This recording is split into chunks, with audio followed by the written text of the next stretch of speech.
नमस्कार शेतकरी मित्रांनो. तर झाली आपली शेतातील पंजीपासची तयारी.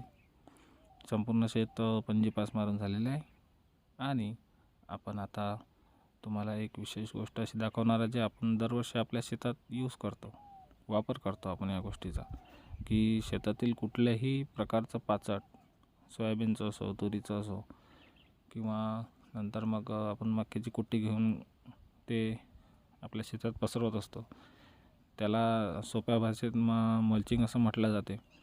तर हे मल्चिंगसुद्धा आपण आपल्या शेतात करत असतो, पण हे कोरडं मल्चिंग म्हणतो आपण याला, जे खरीपाच्या पूर्वतयारीत आपण वापर करतो.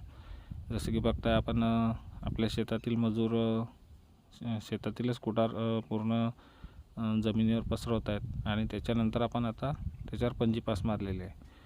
तर याचा भरपूर फायदा आहे. SRTमध्ये खूप जणांनी याच्यावर संशोधन केलेलं आहे.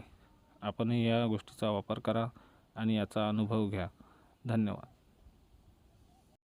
लाईक करा, सबस्क्राईब करा, शेअर करा आपल्या शेतकरी राजा चॅनलला.